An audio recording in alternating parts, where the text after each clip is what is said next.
This is Shawn Abrams with Leading in the First Person. Today's topic, viral leadership. Be right back. Alright, we're back. Now, this is one of my favorite topics, viral leadership. And I'll get to that in due course, but first, I want to tell you why I'm a little late getting this video out. You see, I got the stomach virus last month, and I got it bad. I thought I was going to die. At first, it came on slowly with just some cramps in my stomach, and then the pain got progressively worse, and I made dozens of trips to the restroom. And I got hot one second, I got cold one second, I had a headache. This was especially scary for me because I received medical training in the military, and I knew what was happening to me. After a while, I knew dehydration would set in because I even became lethargic. You know, my current prayer life is not what it had been some years ago, but that didn't stop me from praying on that day. I prayed this short prayer. It was something like, Lord, not like this. But my spirit lamented. My spirit prayed, Lord, don't let me die in the bathroom with my pants around my ankles, clenching a roll of toilet paper. No, it's no way for a warrior to die. Imagine me crossing over into eternity and being greeted by warriors, sword in hand. You know, that one guy is going to ask, so what's the name of your greatest battle? And I have to say, the stomach virus. And he would be like, ooh, you had the diarrhea. Like, yes, I had diarrhea. You know what functions like a virus? Multi-level marketing opportunities. In New York, there are plenty of them. Someone will start what appears to be a random conversation, and then they ask you if you want to make extra money or a lot of money. I've had situations where some of these people couldn't even tell me what they were selling. They would instead ask me to go to a meeting or watch a video or talk to some mentor that they had. Yeah, it sounds suspect. Look, I've even had some people ask me if I want to be a millionaire or tell me that they make millions and I can make millions too. Look, millionaires don't make millionaires. That's counterintuitive. What's the point in being a millionaire if just anyone could be a millionaire? Stop it. If it was that important or if it was that good, it would be a secret. You wouldn't trust it to some random person that you met. Now, let me tell you something else that can go viral. In the last video, Set Up for Conflict, Step Up to Resolution, I shared with you how I was standing in long lines while shopping. Well, in one of those long lines, in one of the stores I visited, I heard that Santana song, Maria, Maria. You know that? And it has that cool bass line. Doom, doom, doo, doo, doom, doom. Doom, doom, doo, doo, doom, doom. All right. So, for the entire time I was in that store, and for 3 days thereafter, I was singing that song. And now 100 of you will be singing that song for the next 3 days too. That is my gift to you. But at least you don't have diarrhea. All right, situational awareness. Item. I told you, I had the stomach virus. It was very, very contagious. I said very twice because I really, really mean it. The virus is tough and it can survive on just about any surface for days. The best defense against it is to wash your hands in hot soapy water. Item. The U.S. federal government is under a partial shutdown. But the Department of Labor is still open, for now. Item. In my home state of New York, the great state of New York, minimum wage has increased to $15 per hour as of January 1st. The national minimum wage for the U.S. is still $7.25 per hour. Item. January 30th is National Plan a Vacation Day. I just found this out. And I'm one of the 54% of Americans who don't use all of their earned time off. Source. The Project Time Off. Or it's called Project Time Off. And their website carries the same name, just add a .com to the end of it. Do yourself a favor. On or in advance of January 30th, plan your vacation. The average American worker gets about 10 vacation days a year. Now let's look at how we compare to the rest of the world. The UK gets 28 vacation days. Most of Western Europe gets 25. Australia and New Zealand get just about 20 days. And none of this includes holidays. Source, CNN.com, and the author of that article is Star Vartan. Item. January is National Blood Donor Month. I've never donated blood, but I will this month. I think it's the right thing to do. I am O positive. I will not do a leaderboard this week, but I will do one next week. Shoutouts. My dear sister Alicia. She has a birthday later this month. All my siblings are leaders, but Alicia works hard to lead us, our siblings, collectively to next level stuff. Thank you for that, baby. Lisa Sorin is the new president of the Bronx Chamber of Commerce. Congratulations, Lisa. We'll learn more about the Bronx Chamber of Commerce and Lisa in future installments.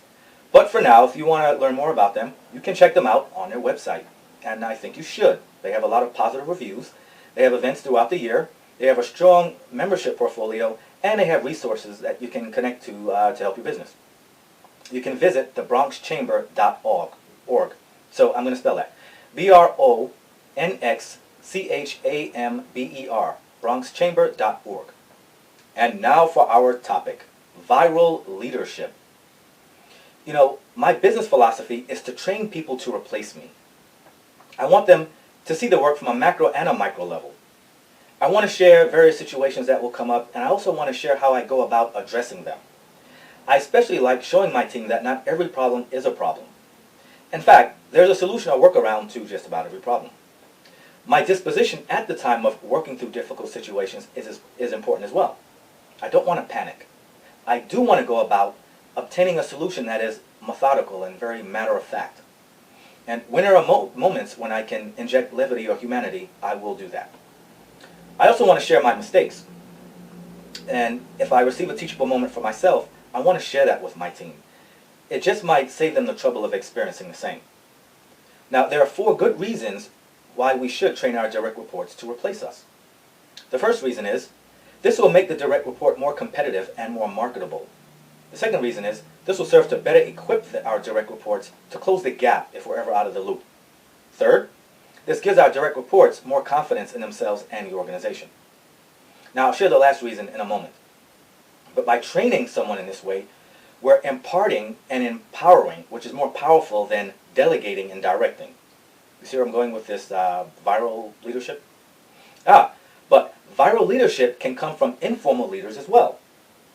Look, let someone cut a corner or slack on an assignment. This mindset can go viral too. It can be imparted to others. So cutting corners is only one part of the problem. The other part is the mindset of cutting corners. And because this kind of mindset can bleed into other organizational concerns, it could be a huge problem. Now, organizations will create mission statements. These mission statements define what they believe about their work and their company. But rank and file workers develop social statements that reflect how they feel about their work and company. Do you see that? The company mission statement comes from the leaders and their thoughts. And the social statements come from workers and their feelings. And it's easier for the workers to follow the latter because someone's performance can to some extent be based on what they think. And what they think can to some extent be based on how they feel. Example, when I was 16, I worked at a supermarket.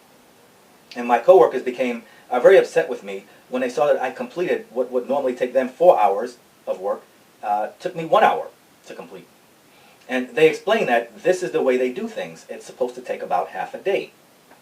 And I was making them look bad. So this was their social statement. It was do as little as possible, make it last for as long as possible, and still expect your paycheck. You know, a funny thing happened months after that confrontation. The supermarket had to lay some people off. And all my coworkers, and eventually even myself, thought that I would be the one. You know, last one hired, first one fired. But it wasn't me. In fact, it was the most vocal of our coworkers. This was the person who embodied the unproductive, viral mindset that the team had. And this would have a powerful lesson, or this would be a powerful lesson for me as a young man. What I took away from that is, if I work hard, I'll be safe. And this brings me to the 4th reason for training people to replace me. By training people to replace me, I've administered an antivirus of sorts. This is a way to protect them from unproductive influences and mindsets. Now, I was hired for a purpose, not my principles, not how I feel about the work. Of course, I would love to enjoy the work, but there are things about our work that we do that we may not find as enjoyable. But we have to stick to the purpose. That's what we're hired to do, and that's what I want to share with my direct reports. Stick to your purpose. It will make you successful. And you can become the antivirus organism of your organization. But let me belabor the point by adding this. Viruses cannot replicate themselves. They need to find a healthy host to do this for them. So they will invade a healthy host, and that healthy host will make copies of them. And in turn, each generation of the virus will find another healthy host to replicate itself. And the same can be said for an unproductive or counterproductive mindset. It can just spread and go viral. So it cannot reproduce itself. It needs a host. someone who is susceptible and willing to help it to proliferate. It could be something like, who does he think he is? Or this company doesn't care about its workers. That's the sentiment that could spread. Now, we should also know this. Antiviruses don't destroy viruses, they only inhibit them. And I like this analogy because we don't want to destroy our direct reports, but we do want to inhibit unproductive patterns. Now, this is a subtle approach, and it's a campaign. It's something that has to be carried out daily in order to achieve the desired effect. If not, your team may become immune to your antiviral campaign. It will be too little too late. And just as disappointing, your viral agenda, as positive and well laid out as it may be, may not be well received by your team. So some unproductive workplace viruses are as tough as a stomach virus. And that could be because some people want to hold on to what they believe because that belief that they have comes from what they think, and what they think comes from what they feel. And the fallout can have a crippling effect on the workplace. The Native American tribe, Navajo Nation, has an appropriate saying for a circumstance such as this. They say, "You cannot wake a person that is pretending to be asleep." Now, I don't think there is an easy solution or any one solution for the information that we just shared or reviewed, but that's why we're exploring this together, this leadership and relationship topic. So please, share your thoughts and comments, experiences with me. You can hit my inbox at feedback@abrams360media.com. Follow me on Twitter. My handle is @abrams360media. As always, I'm Abrams, you're awesome. Thank you for leading in the first person.